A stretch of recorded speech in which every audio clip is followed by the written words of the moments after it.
Jordan Peele is on the rise to become one of the most celebrated directors of this generation of filmmaking. He is known for his strong black cast, eccentric plots, and unique presentation of the minority experience. Within the past 6 years, Peele has released three widely successful horror films: Get Out, released in 2017, Us, released in 2019, and Nope, released in 2022. Each film has its own mission and identity, all pieces rich in color both on screen and behind the scenes. Jordan Peele uses his adept mind to create worlds rich in color to unfold the lives of people of color and the horror that comes with it. In 2017, Jordan Peele makes his directorial debut with Get Out, a horror thriller about a black man who travels to upstate New York to meet the family of his white girlfriend. Right off the bat, the movie establishes a color palette of blue, gray, black, and white. Even the opening credits are in a pale blue, quite the contrast from the standard white text. This film is rich in shades of blue in terms of lighting, costume design, and even set pieces. But what does all this blue mean?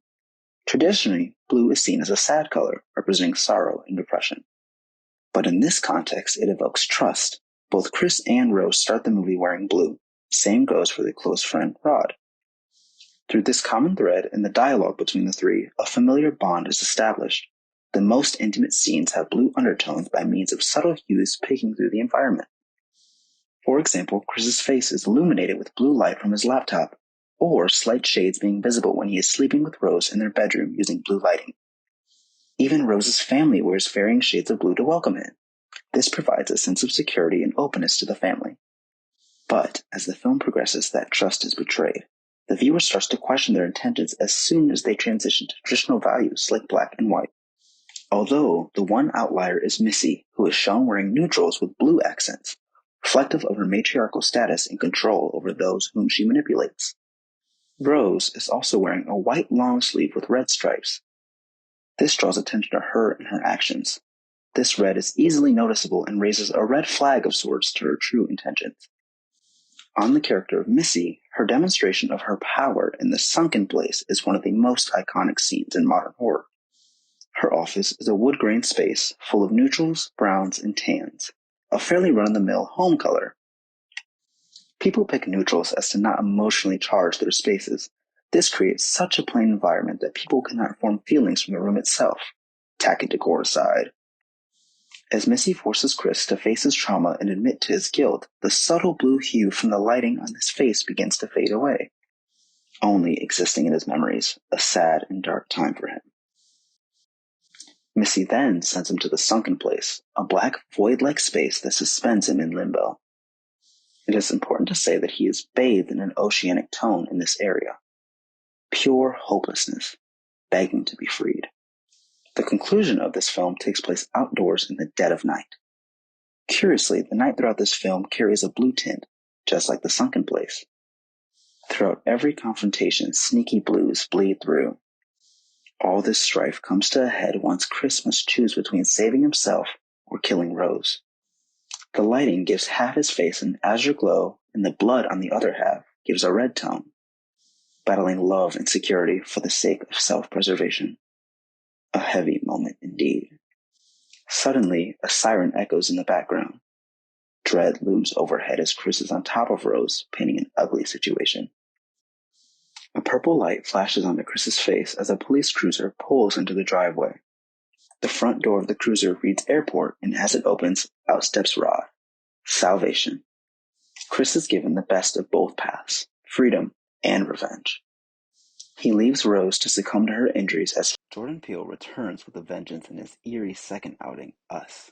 Released in 2019, this horror film follows a young black family fighting to survive against their murderous doppelgangers, the Tethered. Opening with red credits, the film established the central color of its palette. The film also uses black, white, neutrals like tan and cream, yellow, and deep blue for a few special important scenes.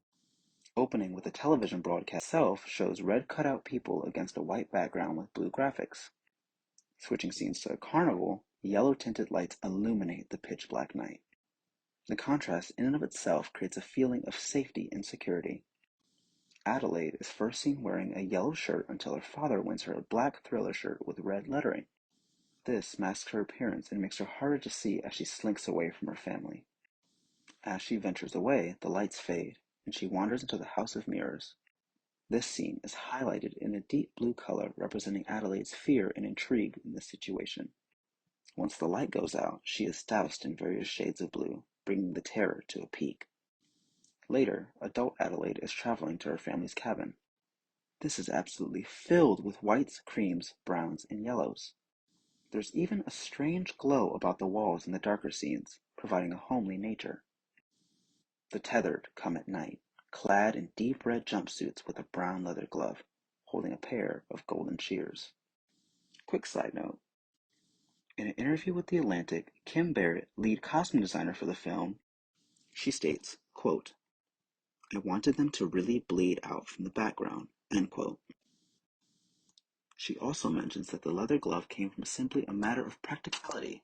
Shears are sharp and easy to cut oneself on. Plus, in my opinion, the glove offers a stylish flair that rivals the King of Pop's iconic single glove. Or perhaps Freddy Krueger's bladed glove. Back to the story. When Adelaide is being confronted by her doppelganger, the dark room is given a faint glow by a fireplace. This orange-yellow light is most prominent on the face of Adelaide's tethered Red. The comforting glow of the cabin has been taken. It is Red who is in control now. Her passion burns bright as her plan is finally coming together. It is also important to note the contrast between Adelaide's white color-blocked outfit and Red's crimson jumpsuit, a line that is muddled the closer the end draws. As Adelaide fights for her life, the more blood covers her clothes and visually brings her closer to Red. This notion is made apparent when she emerges victorious in her fight against Red, and her white blouse is a sickly red from all the blood, both fresh and dry. In the final scene, the tethered emerge from below ground and interlock hands across the world. Their red suits scream for attention against the green and neutrals within the scenery. Their mission is to unite and call for attention to themselves. And this statement, albeit powerful, is left ambiguous as the Wilsons ride off into the sunset. In his most recent endeavor, Peele blends mystery and intrigue into horror with Nope, released in 2022. This film is quite unique for its color palette of neutrals and values. The film takes place mostly in a desert area with a few scenes on a TV set. The film itself is separated into chapters named after important animals in the movie. These chapters are signified by black title cards with white lettering. A standard title card, but what makes these special is the orange glow coming from beneath the words. In order, these chapters are Ghost, Clover, Gordy, Lucky, and Jean Jacket. Something that will get touched upon later is the unique names within the film for the characters. The main cast of characters are OJ, Emerald, and Jupe. Also, Antlers and Angel are supporting characters. The film itself has a very static lighting scheme. Not much changes are too significant as it takes place mostly in a desert. But this fact contributes to an almost staged feeling to it, something akin to a movie set. This film touches on the concept of miracles, showmanship, and the nature of wild animals. A very important B-plot, Jupe's backstory as a former child star, blends seamlessly into the A-plot involving the Haywoods. Jupe's life as a child star and close call with danger on set has given him a complex of sorts. To him, everything's a showcase. This is shown on screen with not only his personality, but also the lighting. Everything is intentional. The scenery remains the same for continuity purposes and is set in a way to accentuate the characters on screen. Even the night scenes have just the right amount of lighting to maintain visibility. Fun fact, Jordan Peele stated in an interview with IndieWire that the night scenes were shot during the day. With a little finesse and a few secrets that remain untold, cinematographer Hoyt van Hoytema was able to create beautifully expansive nighttime scenes. The most notable of these scenes being the blood rain scene. Pitch blackness across the night sky. There's a faint blue tint to the darkness to complement the deep skin of the main actors, as well as crafting shadows in contrast. This choice directly disrupts the sterile feel of every other scene. Trepidation looms overhead, as does the creature. These aqua blue hues seep into the home ever so slightly. Emerald and Angel feel a layer of unease in the air. Then, thick, syrupy blood pours from the sky, trickling down the windows and all over the house. The ichor stains the house in a way that is only seen in the most intimate shots. It is here the viewer can see the vermilion color of the victim's gore. Near total darkness with a Turkish blue tint juxtaposes the crimson rainfall in both wide and perspective shots. Terror strikes in the most blatant form through this anomaly. Now the rest of the film follows the same lighting pattern as previously mentioned. Now circling back to the names of the characters, they hold a special significance that goes hand in hand with their costume design, personality, and plot relevance, especially in the last few scenes. Emerald, most likely named after the gemstone, shines bright in brilliant greens, pinks, and stark whites. She commands a crowd wherever she goes and stands out in the best possible way.